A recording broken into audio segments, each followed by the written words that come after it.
Hi, everybody. This is a screencast, a quick screencast on memoirs and what is the memoir writing style. So I want you to take some notes, hopefully maybe in a Google Doc, and I'm kind of hoping that I have set up for you to share with certain people with a Google Doc. If not, try to take them in one. Okay, so first off, there are 7 characteristics. The first one is that it's an in-depth look at a specific incident or series of related incidents from your life, exploring one theme or related theme. So it's not about your entire life. It's not about your entire high school career. Uh, Although it might be about certain events throughout your high school career, but a lot of times it'll be about, especially when we talk about it, it will be about one particular incident that happened um, in your life, be it for your first day of school, or the time that you had your an auto accident with your family or something. Okay, so but it's an in depth, so it's detailed, and if you're going to do a memoir that's super detailed about your entire summer, then you're going to have a 30-page paper, which is probably not what you want to write. Secondly, the piece is always reflective, so it's looking back in the past. So it's written in past tense. It's looking back, hopefully from uh, a bit of time. So we're not talking about something that happened a day ago, or 2 days ago, or even a week ago. It's probably been months, maybe even years since this incident happened, so that you can look back on it reflectively. And again, thirdly, it should be nonfiction, which means that it should be about your life and it should be real. So you want to keep it real. You don't want to make up things. You don't want to make up details. Um, you want it to be as specific and real as possible. It should have a new understanding or insight gained.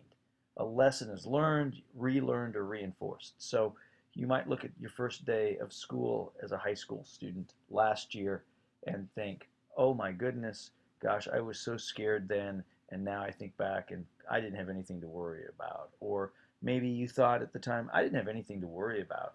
Everyone said I did, or some people said I did. I didn't. And now when I look back on it, I didn't. I was totally right. I had the right frame of mind. But you're looking at it, and that's why you want to have some time or distance between when it happened and now, so that you can look at it maybe from a slightly different angle, a slightly different way. It's told in past tense since it is reflection, but a lot of times it will include dialogue, which, if you're looking at something that happened months or years ago, it's hard to reconstruct dialogue. But you still want to try your best.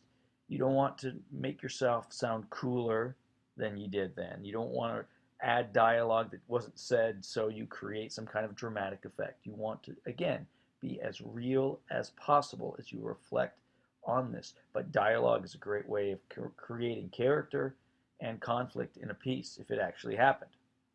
6, it's written in first person. So you're using your first person pronouns, I and me and us and we. And it might be, you might say, well, duh, and duh, it is written in first person because it's about you. And lastly, conversational voice. The reader of the memoir should feel that he or she is being spoken to by you. So you want to, create a tone and write in your voice. So you don't want to keep it so formal, like it's a research paper or formal paper written for a class. It is written for class, perhaps, but you want to sound like yourself. You want to use the language, hopefully, that you would use that's still not going to confuse or alienate your audience, but creates a tone so we understand you and we understand the story better. If you can uh, look at all 7 of those and maybe even begin to think about how Bill Cosby uses all 7 of those in his short piece of memoir that we looked at in class on Monday, you'll begin to see how you can put the memoir into practice. We will talk about all 7 of these uh, on Tuesday, but just make sure you're aware of those and that they are in your notes. All right, thank you. Bye bye.